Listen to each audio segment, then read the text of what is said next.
Welcome, everyone, to a brand new deep dive. We're just so incredibly thrilled to have you joining us today. Absolutely. Yeah, and before we really get started, make sure you like and subscribe to the show so you never miss out on these extensive, long-form deep dives. I definitely don't want to miss this one. Right. Because we have a truly monumental task ahead of us today, and you are going to want to be here for every single minute of it. Today, we are undertaking an ultra-long, incisive, and truly fascinating review of a highly provocative 2025 ebook. Highly provocative might be an understatement. Yeah, even the title itself is just this linguistic shockwave. It's called Great Feminization, World War Woke Against Western Civilization by Conrad Riker. It's a lot to take in just from the cover. It really is. Now, let me speak directly to you, the listener, for a second. If you are interested in the intellectual frameworks that underpin the men's rights and red pill movements, or if you just want to fundamentally understand the history of our Western institutions through the very specific lens of their alleged capture by feminist and Marxist ideologies. Right, before we arrived at our current cultural moment. Exactly. If that interests you, this deep dive is custom tailored for you. The arguments presented in this text are explosive, they are unapologetic, and they are meticulously structured. Very structured. So I want to strongly encourage you to buy the ebook on Amazon Kindle or Google Play Books if you want to explore the raw source text yourself after we unpack it. And make sure to follow the author on Substack at Conrad and Riker. That's Conrad and Riker. You are going to want to see the unvarnished text. Okay, but it is absolutely essential that we pause right here at the very beginning. We need to establish the ground rules for today's extensive discussion. Yeah, we really do. As your guides through this material, we must explicitly state that the source text we are examining today contains highly politically charged content. It is controversial. It is polarizing. And it touches on the absolute most sensitive nerves of our modern culture wars. The third rail of politics, basically. Exactly. So we want to make it unequivocally clear to you, the listener, that we are absolutely not taking any sides here. We are not endorsing, validating, or condemning the viewpoints presented in this book. Right, whether they are perceived as left-wing or right-wing. Correct. Our sole mission today is to impartially report, deconstruct, and examine the fascinating ideas contained in Riker's original source material. We're here to look at the architecture of his arguments, to show you how he builds his case layer by layer so that you can fully understand the philosophical, economic, and structural claims he's making. We are analyzing the blueprint. We are analyzing the blueprint. We are not endorsing the building. Okay, let's unpack this. Because the sheer scale of what the text is attempting to do here is staggering. This isn't just, a political grievance aired over a couple of hundred pages. It is an attempt to define an entire metaphysical war. A total war. Yeah. The core thesis of the book asserts that Western civilization is currently under a systemic, ideological, and even biological attack. And the ultimate goal of this attack, according to the framework presented, is to replace objective logic, which the text associates inextricably with masculinity, with emotional solipsism. Which he associates with a corrupted feminine imperative. Right. It is a massive foundational claim about reality itself. So where does someone even begin to build the foundation for an argument this large? Well, the foundation is built at the very bedrock of Western philosophy. The text begins with Aristotle. And we really need to spend some time here because if you don't understand this philosophical baseline, the rest of the book will just seem like a list of unconnected complaints. Makes sense. The author introduces what is termed the Aristotelian syllogism of civilization. Let's slow down for a second just so we don't lose anyone right out of the gate. For someone who hasn't taken a philosophy class in a while, what exactly is a syllogism and how is it being applied to the concept of civilization here? Sure. A syllogism is a form of logical reasoning that joins two or more premises to arrive at a conclusion.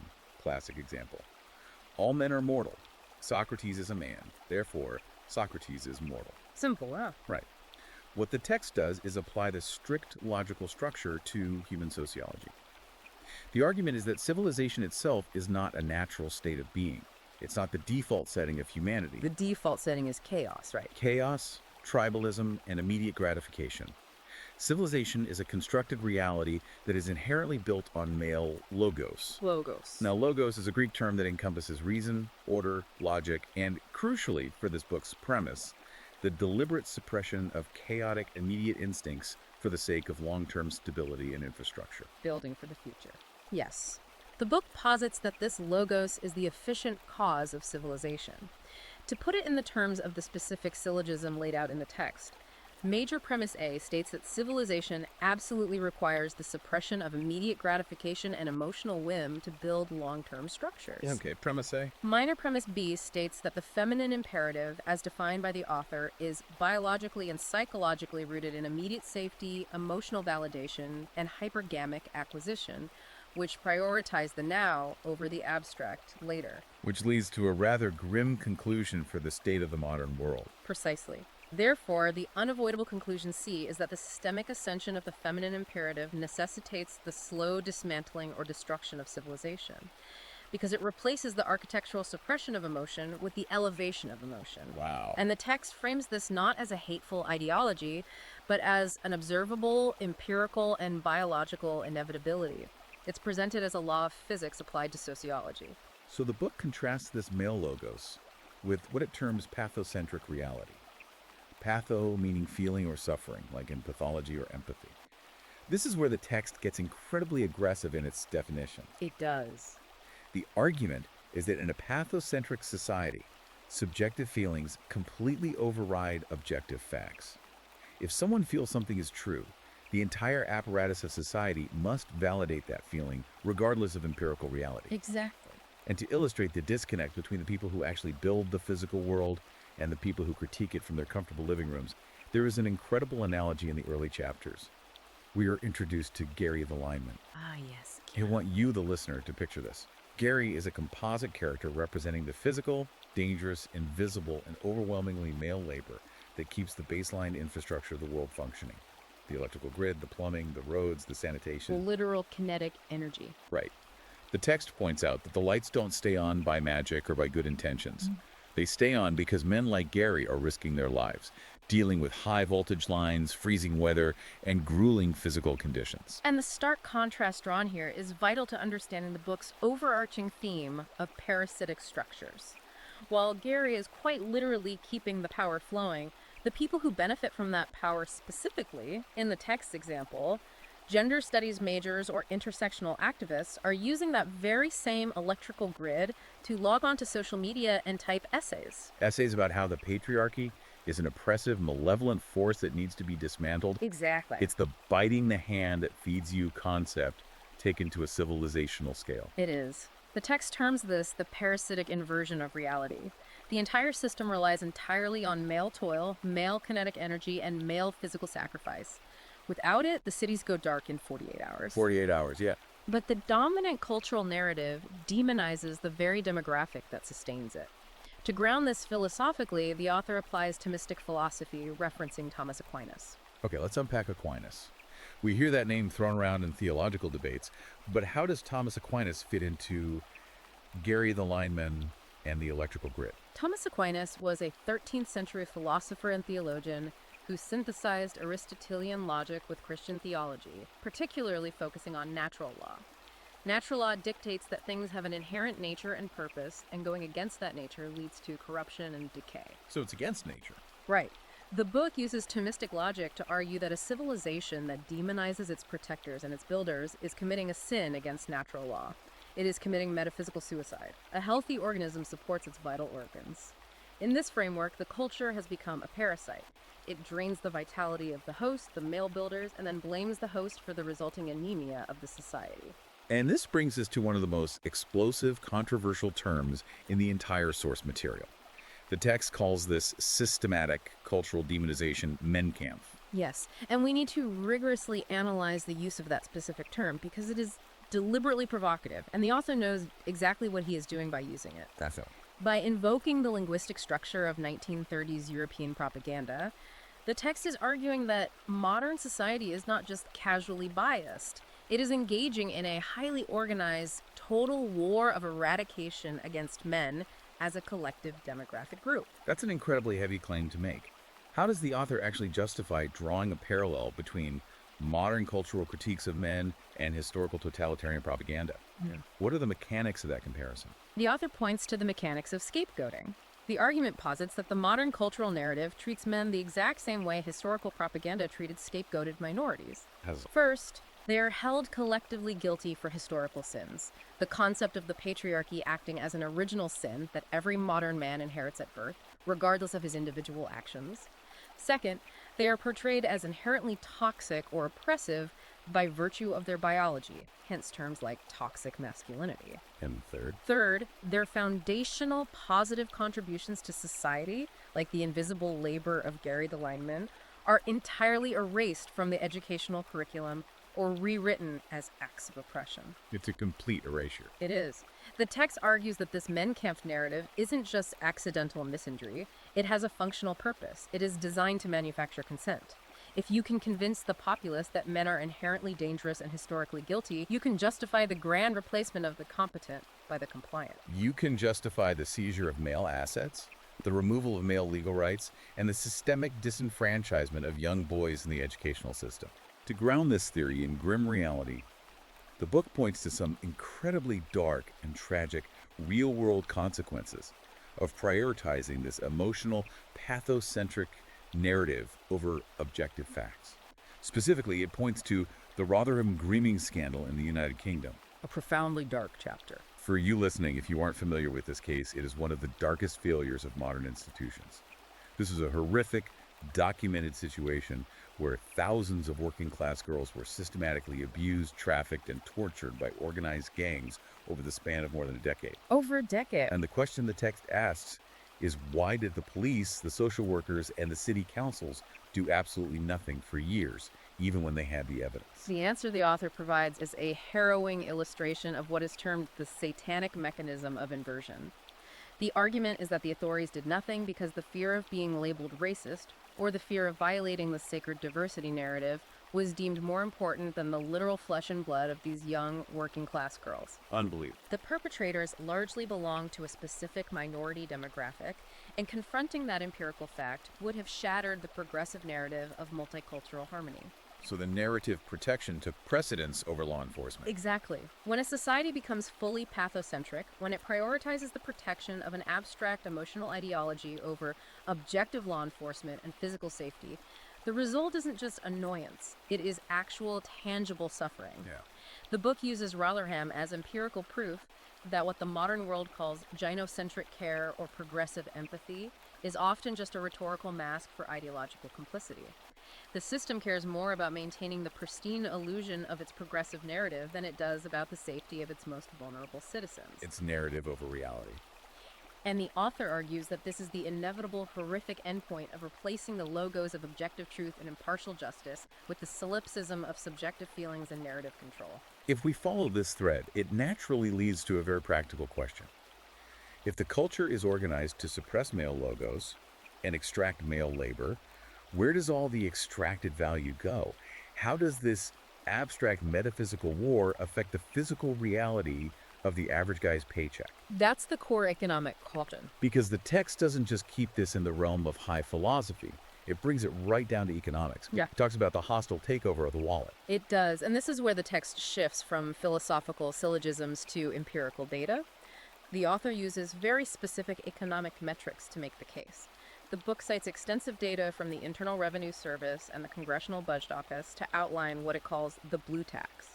Walk me through the mechanics of this blue tax, because it's set up as a direct counter-argument to a very common mainstream talking point. The argument asserts that men pay approximately 70 to 80% of all federal income taxes collected in the United States when you account for the highest tax brackets, corporate leadership, and the highest earning STEM fields. 70 to 80%. Yes. Conversely, the text states that women, as an aggregate demographic, consume the vast majority of federal and state welfare spending, public health care resources, and education funding. So it's a massive transfer of wealth. Huge. The book frames this massive transfer of wealth as empirical proof that the current system is an institutionalized, parasitic structure. The matriarchy, or the pathocentric state in the author's view, cannot sustain itself. It does not produce enough kinetic value to fund its own administrative overhead. Therefore, it requires a male host to survive. The contrast drawn here is really fascinating. We've all heard the mainstream feminist critiques about the pink tax. This is the widely circulated idea that consumer products marketed specifically to women, like pink razors, Certain shampoos or dry cleaning for women's blouses cost slightly more than the male equivalents. Right, the pink tax. The text essentially laughs at this concept. It frames the pink tax as a minor corporate pricing strategy, a complete distraction.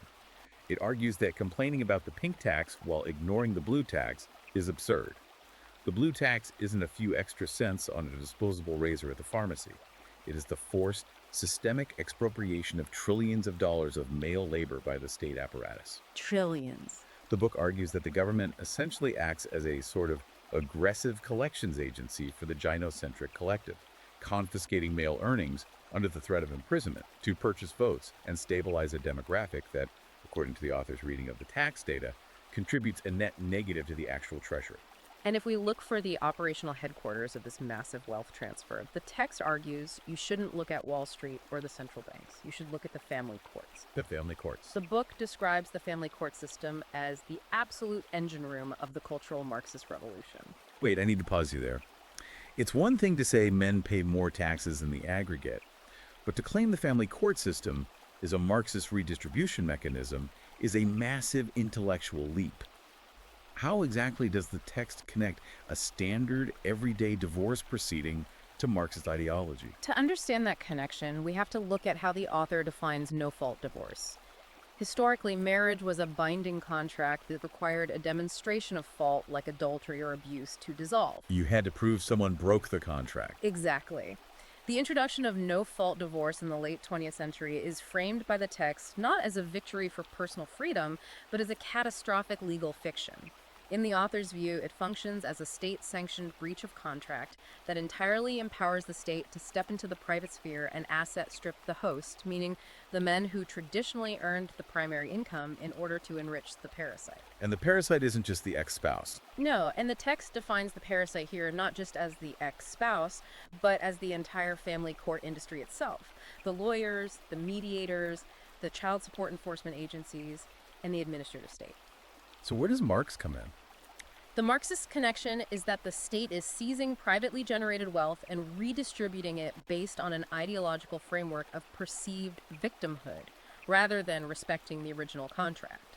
Marriage, under current legal frameworks, is viewed by the author not as a romantic partnership, but as a delayed wealth redistribution mechanism waiting to be activated. The text goes even further into the granular details of the legal system by dissecting things like the Duluth model of domestic violence. This is standard operating protocol in many jurisdictions across North America, and the author claims it operates on a deeply flawed ideological baseline assumption. It's highly controversial. The claim is that the Duluth model assumes men are inherently the primary aggressors in any domestic dispute, regardless of the actual empirical evidence found by police at the scene. The author calls this a tool of gynocentric tyranny. It's a system that legally lobotomizes the male subject. Under these protocols, the text argues, a man is forced to prove his innocence in a framework that is mathematically and structurally designed to find him guilty from the moment the 911 call is placed. What is the specific legal concept the author says is being violated here? Because it seems to strike at the heart of how we understand justice. The concept is disparate impact, which the author claims has been weaponized to reverse the very bedrock of Western jurisprudence, the presumption of innocence. The argument is that men are now routinely forced to prove a negative in family and domestic courts, which is a logical impossibility. Right, you can't prove you didn't do something. You cannot prove you didn't do something when the system presupposes you did based on your gender. If you are a man in this specific legal system, the text asserts you are guilty by definition of your biological existence. The intersectional framework used by the courts calculates exactly how much dignity, access to your children, and financial capital may be legally stripped from you based entirely on your demographic profile. It's an economic and legal system that the author believes has become entirely detached from Aristotelian concepts of individual merit, objective truth, and proportional justice. If we follow this money trail out of the courtroom, where does it end up? It seems to pour directly into the screens we stare at all day. Which brings us to a really compelling part of the text. The author takes this macro-level analysis and points the lens directly at our smartphones. The digital seraglio. The social media landscape is referred to as the digital seraglio. Now, a seraglio historically refers to the sequestered living quarters used by wives and concubines in an Ottoman household, essentially, a harem. The book describes modern social media platforms as highly sophisticated Skinner boxes. Yes, and we should clarify what a Skinner box is for the listener. It refers to the operant conditioning chambers designed by B.F. Skinner to study animal behavior. A rat is placed in a box, it presses a lever, and it occasionally gets a food pellet. It's randomized. Because the reward is randomized. Sometimes you get a pellet, sometimes you don't. The rat becomes addicted to pressing the lever constantly. The infinite scroll of doom. Precisely. The text argues that social media apps are designed by people who deeply understand behavioral psychology but care absolutely nothing for civic virtue. And the entire purpose of this digital architecture is twofold: to monetize female hypergamy, the biological drive to seek the highest status mate, and to monetize male thirst and desperation. How does the author apply the logic we discussed earlier, the Thomistic logic, to a smartphone app? The text sets up another one of its foundational syllogisms to explain the algorithm. Major premise corporate algorithms are optimized exclusively for time on site and engagement to maximize advertising revenue. Minor premise female hypergamic display, emotional volatility, and performative outrage reliably drive the absolute highest engagement metrics because they trigger deep evolutionary responses regarding conflict and sexual signaling. That makes biological sense. Therefore, the conclusion: the algorithm inevitably, mathematically creates a gynocentric feedback loop. In this loop, emotional solipsism and physical display are financially rewarded with millions of views, while stoic logic, nuance, and objective truth are suppressed because they are boring and don't keep users scrolling. They don't press the lever. The author argues that when you open these apps, you are literally pressing a lever for a dopamine pellet that is designed to never actually satisfy you. The picture painted of the men trapped in this system is incredibly vivid and, frankly, quite pathetic in the author's telling. The text calls them the digital orbiters. These are the castrated guards of the digital harem, transferring their scarce attention, their time, and often their actual financial resources through platforms like OnlyFans or Twitch to women who are offering zero real-world reciprocation. Just pixels. Just pixels. And the author links this phenomenon to the 19th century philosopher Arthur Schopenhauer, specifically his concept of the feminine genius for dissimulation. Schopenhauer argued that because women were physically weaker, nature endowed them with a genius for illusion, deception, and social manipulation as a survival mechanism. An evolutionary adaptation. The text views the curated, highly filtered, surgically altered social media profile as the ultimate manifestation of this. It's described as a literal hallucination, a spell cast through the glowing rectangle of the screen to drain the vital essence, the ambition, and the resources of Western men, keeping them pacified and poor.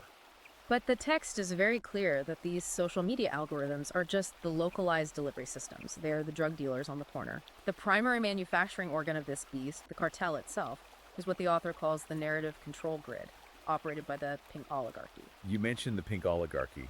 Who exactly makes up this oligarchy according to the data presented? The author cites demographic data, specifically pointing to reports like the Reuters Institute Digital News Report, to highlight a massive shift in the professional class.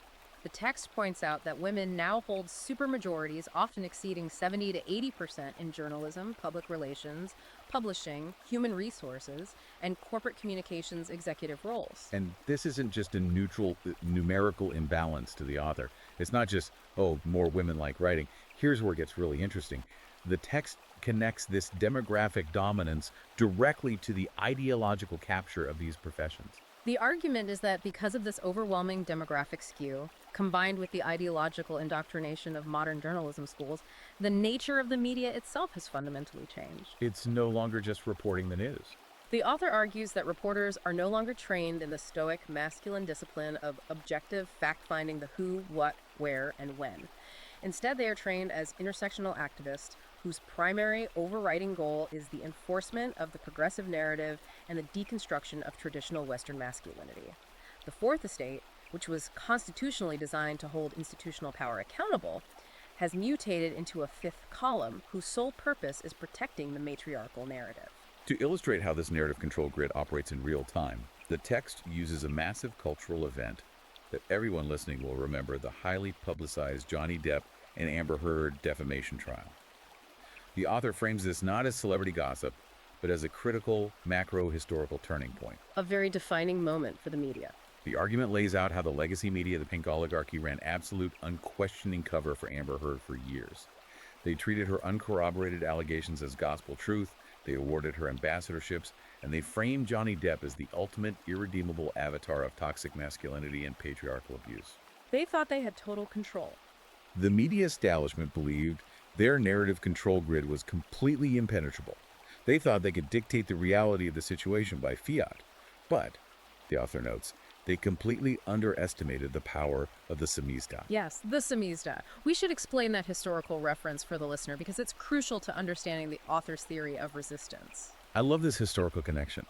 Originally, samizdat referred to the decentralized underground network of dissident writers in the Soviet Union, people who would manually type out banned books, carbon copy them, and pass them hand to hand to bypass the massive government censorship apparatus. It was a huge risk, but it kept truth alive in a totalitarian state. Exactly. And the author applies this term to the modern era of independent citizen journalists, the podcasters, the legal commentators on YouTube, and the meme creators who engage with the Depp and Heard trial. The samizdat bypassed the legacy media spin completely. They didn't wait for the evening news to tell them what to think. They watched the raw feeds. They watched the raw, uncut, hours-long footage of the trial directly from the courtroom feed. They saw the inconsistencies in real time. They analyzed the body language, the audio recordings, and the legal maneuvering without the filter of the pink oligarchy. And when the verdict finally came down overwhelmingly in Depp's favor, the text argues it wasn't just a legal defeat for Amber Heard. It was a catastrophic, paradigm-shattering failure of the legacy media's credibility. The grid broke, the illusion shattered, because objective reality, the raw, unedited evidence, was suddenly accessible to everyone. And the public realized the media had been lying to them for years to protect a narrative. Okay, so if the media is the delivery system for this narrative, and the social media algorithms are the enforcement mechanism, where are the architects of this narrative actually coming from? The text doesn't leave that to the imagination. It points the finger straight at the universities, the academic system. Who is training the people who run the narrative control grid? To answer that, the author traces the intellectual lineage back to Antonio Gramsci. Who is Gramsci, and why is he so central to this argument? I feel like his name is the key to unlocking this entire section. Antonio Gramsci was an Italian Marxist theorist and politician in the early 20th century. He was actually sitting in one of Benito Mussolini's fascist prison cells when he wrote his famous prison notebooks. Interesting setting. In these notebooks, Gramsci realized something profound. Classical economic Marxism, the kind predicted by Karl Marx, where the working-class proletariat violently overthrows the wealthy bourgeoisie, had fundamentally failed in the West. Why did it fail? It failed because the working class in Western capitalist democracies actually had a decent standard of living. They had labor unions, they had upward mobility, they had strong religious faith, and they had tight-knit family structures. They didn't want a violent revolution. They wanted to buy a house and raise their kids. So they weren't going to revolt over wages. Gramsci understood that you couldn't conquer Western civilization through purely economic means because the West was held together by its cultural bedrock. So if you can't win the economic war, what do? Gramsci proposed what became known as the Long March through the institutions. He argued that revolutionaries needed to put down their rifles and pick up chalk. They needed to slowly, systematically, and quietly infiltrate the pillars of civil society. The churches, the media, the legal system, and most importantly, the schools and universities. Capture the culture before he sees the state. They had to capture the culture. And the author of this book argues that this long march is no longer a theory, it is a completed reality. The text looks at the modern Western university and sees a system that has been entirely captured and now actively purges the male sex. It points specifically to the male deficit. We're looking at a landscape where women now outpace men in college enrollment and graduation by a staggering ratio of nearly 3-2. And what the text finds fascinating and terrifying is how this massive deficit is framed by the academic and political establishment.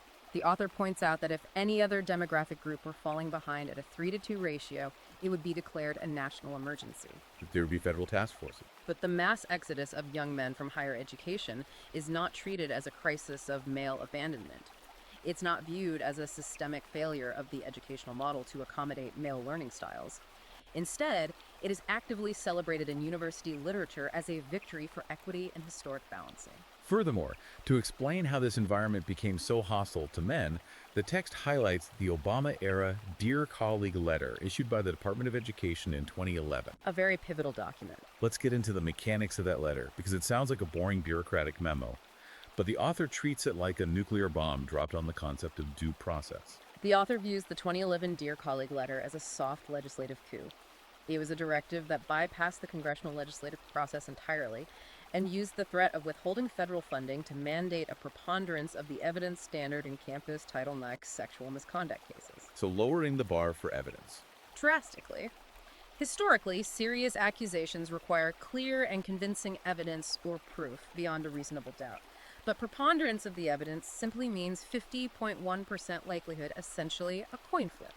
The text argues that this mandate effectively turned college campuses into literal kangaroo courts, Where due process goes to die. It created a Kafkaesque nightmare where constitutional due process, the right to cross-examine your accuser, and the right to legal representation were treated as archaic relics of patriarchal oppression.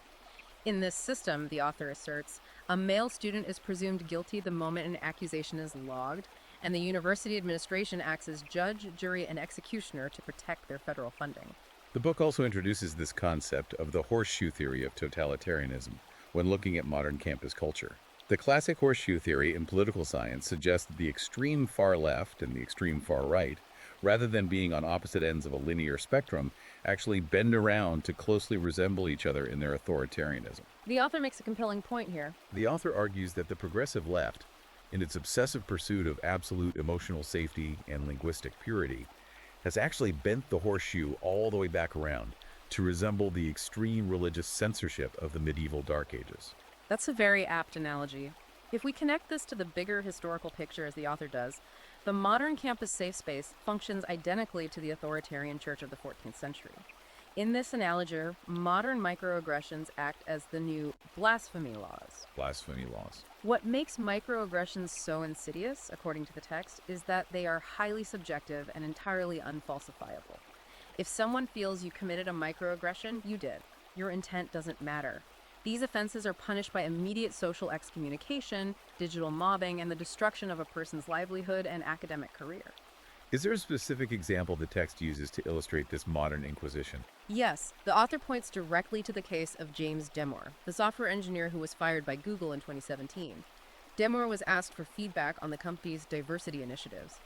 He wrote an internal memo citing peer-reviewed evolutionary psychology, suggesting that biological differences in interests and temperament might explain part of the gender gap in tech. That men might on average be more interested in things, and women more interested in people. For writing this, he was subjected to what the text calls a modern auto da fe, a ritualistic public burning at the stake. He wasn't fired for being wrong. He was fired for the crime of referencing biological reality in a corporate corridor that had been fully transformed into an ideological inquisition. He spoke a truth that violated the sacred doctrine of blank slate equality, and he was purged for heresy. And the text doesn't just attack the administrative culture of academia. It goes straight for the throat of its scientific foundation. It asks a devastating question: what if the science underpinning these gender theories is completely fake? The replication crisis. The book brings up the replication crisis in the soft sciences. For you listening, the replication crisis is a massive, ongoing scandal in academia. The gold standard of the scientific method is that if you run an experiment and get a result, another scientist should be able to run the exact same experiment and get the exact same result. If they can't replicate it, your findings are functionally worthless. They might just be statistical noise or bias. Right, it's not real science. The author cites damning data from the Open Science Collaboration, which attempted to replicate 100 psychology studies published in top-tier journals. The result: over 70% of social psychology experiments completely failed to replicate when tested by outside researchers. 70%. The author uses this staggering statistic to dismiss almost the entirety of modern feminist gender schema research and sociology as literal academic fraud. Just throwing it out. The text argues that entire fields of study like gender studies, grievance studies, and implicit bias training are built on a foundation of sand. It explains concepts like p-hacking, where researchers manipulate their data sets until they find a statistically significant result, simply because universities demand publishable papers, and progressive journals only publish papers that confirm left-wing biases. It's theology masquerading as sociology. Exactly. The text portrays this not as science, but as a massive conjuring trick. The data, the author argues, only exist to support a predetermined, mathematically unfalsifiable narrative of systemic male oppression. Which naturally leads us to ask, what is the ultimate target of all this academic and cultural engineering? If they are faking the science and capturing the institutions, what is the end goal? The author argues that the ultimate target is the biological reality of sex itself. The war isn't just political, it's a war on biology. A literal war on biology. And to prove this, the text starts by systematically dismantling what it calls the Nordic myth. We often hear the Nordic nations, countries like Norway, Sweden, Denmark, and Finland, hailed by progressives as the shining cities on the hill. They are presented as socialist utopias where perfect gender equity has finally been achieved through massive government intervention. The text completely flips the script. It looks at the Nordic model and calls it a sterile, beige purgatory. The author argues that in these countries, the state has essentially stepped in to replace the father and the husband. How so? The system achieves its vaunted equality by taxing male virility, male kinetic energy, and male ambition at astronomical punitive rates, often effectively 60 to 70% when factoring in income, consumption, and wealth taxes. And what does the state do with that confiscated wealth? It redistributes it to fund a massive public sector, heavily subsidizing single motherhood and guaranteeing state employment for women. The author views this as a godless, loveless dependency loop. The male is reduced to a heavily taxed janitor.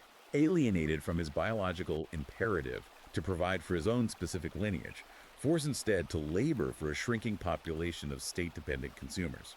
But wait, the progressive argument is that by removing all these financial barriers and creating this massive safety net, you free men and women to be truly equal and pursue whatever they want without societal pressure. Doesn't egalitarianism lead to perfectly equal outcomes across all professions? That is exactly the assumption the author attacks, citing the gender equality paradox. What exactly is the gender equality paradox? It refers to a highly robust sociological phenomena, referencing the extensive research of scientists like Simon Baron-Cohen and data from the World Economic Forum. The paradox is this: as societies become more egalitarian, wealthy, and remove economic coercion like in the Nordic countries, men and women actually instinctively diverge further in their career choices, not closer. They diverge further. In highly egalitarian Norway, where there's immense social pressure to engineer equal outcomes, occupational segregation actually increased. When women didn't have to worry about a paycheck because the state guaranteed their survival, they overwhelmingly flocked to nursing, teaching, and care-centric work. And men, free to choose, continue to heavily dominate engineering, deep-sea fishing, coding, and heavy construction. The author argues this is absolute proof that biology reasserts itself with a vengeance the moment you give people true freedom. The blank slate theory is dead. The more the state tries to socially engineer an equality of outcome across the sexes, the more Mother Nature laughs in its face, proving that our evolutionary neurological differences are hardwired. But the war on biology described in the text isn't just about trying to socially engineer career choices. The author points to a literal, physiological eradication taking place. Yeah. I want you, the listener, to really brace yourselves to this statistic because it is staggering, and it forms a crucial pillar of the book's darker theories. It's a grim number. The author cites a landmark 2017 meta-analysis led by Dr. Haggai Levine and researchers from the Hebrew University of Jerusalem. This wasn't a small survey. This looked at data from 185 distinct studies involving nearly 43,000 men globally. The results of this analysis: sperm counts among men in Western countries plummeted by over 50 to 60% between 1973 and 2011. 60%. Let that sink in. A 60% drop in male fertility in less than 40 years. It is an apocalyptic statistic, and the author frames this massive physiological decline not merely as an unfortunate environmental accident caused by microplastics or endocrine disruptors, those are the mechanisms. The text frames it as a necessary prerequisite for totalitarian enslavement. That's a massive leap. Yeah. How does the author connect the sperm count of the average Western male to the concept of civilizational liberty and totalitarianism? Walk me through the mechanics of that argument. The logic here is brutal, historical, but internally consistent within the book's framework. The author argues that liberty is not an abstract concept that exists just because it's written on a piece of parchment. Liberty requires the physical, kinetic capacity for defense. It requires aggression, risk-taking, and the willingness to engage in violence to protect borders and rights. All of which are hormonally driven. All of these traits are biologically mediated by testosterone and androgenic development. Therefore, a population that is chemically pacified, with plummeting testosterone, collapsing sperm counts, and feminized physiological traits, is physically incapable of resisting tyranny. They literally lack the neurochemical drive to fight back. The biological will is gone. The author argues that the modern industrial war on your hormones through diet, sedentary lifestyles, and environmental estrogenics is literally the physical manifestation of the war on your civil rights. The state wants a population of docile, low-testosterone tax cattle, not strong, independent, capable men. And the author traces this denial of biological reality all the way to its absolute philosophical extreme, the modern transgender movement. The text doesn't critique this purely on political grounds or debates about sports. It attacks it as a fundamental theological heresy. It compares the modern gender ideology to ancient Gnosticism. This is perhaps one of the most profound philosophical connections the book makes, and it requires some unpacking. Ancient Gnosticism was a religious movement in early antiquity characterized by a fundamental hatred of the material world. The Gnostics posited that the physical body, the flesh, and the earth itself were flawed, evil cages created by a malevolent lesser god. The only truth, they believed, was the pure, divine, internal spirit that was trapped inside the meat suit. And how does that connect to someone putting pronouns in their email bio? The author argues that the attempt to separate gender, which modern ideology frames as an internal, spiritual, unquantifiable feeling from biological sex, which is the cold, hard, material reality of XY or XX chromosomes, is an exact revival of this ancient Gnostic heresy. It's a rejection of the physical. It is a declaration of war against Aristotelian materialism, which states that essence precedes existence. The essence of a man is encoded in every single cell of his body via his chromosomes. He does not simply exist as a blank slate and then choose his nature based on an internal feeling. The text views the transgender movement as the ultimate manifestation of the pathocentric reality. The demand that objective, material reality biology itself must be completely dismantled to validate a subjective, internal emotional state. So what does this all mean for the listener? Why does the author care so much about linguistic rules? The book argues that forcing a man to use preferred pronouns, making him say she or her when referring to a biological male, is not an act of social politeness or simple courtesy. Far from it. The author calls it a psychological submission ritual designed to break the mind. By forcing you to publicly affirm a lie, to bear false witness against the objective reality your own eyes are showing you, the system severs your psychological bond with truth. The author references the dystopian literature of George Orwell here. If the state can make you say a man is a woman, they have broken your reliance on your own senses. And if they can do that, they can make you believe that crippling debt is actual wealth, that censorship is freedom, or that war is peace. It's pure conditioning. It's a psychological conditioning tool designed for absolute, unthinking compliance. Once you surrender your grip on biological reality, you will surrender anything. Which naturally raises the most important, pressing question of the entire text. And this brings us to the final portion of the book, the logocentric resurgence and parallel institutions. If the media, the universities, the family courts, the corporate HR departments, and the culture at large are all hopelessly corrupted by this anti-reality pathocentric virus, what on earth does the author propose men actually do about it? That is the big question. I was waiting for this part, because the answer provided is radical. The author advocates for a total, uncompromising strategy of withdrawal. The text is very clear. It does not believe the system can be voted out. It does not believe it can be reformed from within by running for the local school board. The rot is too deep. The system is too far gone. So what's the alternative? Instead, the author tells men to execute an exit strategy and begin the hard, stoic work of architecting what he calls the New Jerusalem. And the absolute first pillar of this strategy, before any political action, is economic starvation. The author provides very specific, tactical, financial advice here. The foundational argument is that men must systematically minimize their taxable footprint to stop funding the very apparatus that oppresses them. If the state is a parasite, you must starve it of the host's blood. Starve the beast. The text advocates heavily for using decentralized assets like Bitcoin to escape the perpetual inflation of fiat currency. The author views inflation not just as bad economic policy, but as a hidden, insidious tax used by the government to endlessly fund the matriarchal welfare state without having to explicitly pass new tax laws. It steals your purchasing power. The text suggests moving income generation out of W-2 corporate structures and into the gig economy or untraceable barter networks. It advocates utilizing localized credit unions instead of woke multinational megabanks and completely, ruthlessly boycotting media conglomerates and corporations that push misandry in their advertising. It is a highly calculated, distributed strategy to let the massive, bloated infrastructure of modern civilization creak and groan until it breaks, simply by removing the vital grease of male competence and capital. The book also outlines a brilliant legal loophole that I had never even considered, and it's fascinating from a structural standpoint. The author talks extensively about PMAs, private membership associations. PMAs are crucial to his strategy. He points out that over the last 50 years, the legal doctrine of public accommodation has been used as a legislative Trojan horse by activists to force compliance and diversity into every previously male-dominated space, from the Boy Scouts to private gentlemen's clubs. If you offer a service to the public, the state dictates who you must allow in. But the author argues that PMAs use the foundational constitutional right of freedom of association to legally bypass these anti-discrimination laws. Exactly. Under common law and constitutional precedent, private, closed membership clubs that do not engage in general public commerce have the absolute protected right to exclude anyone they want, for any reason.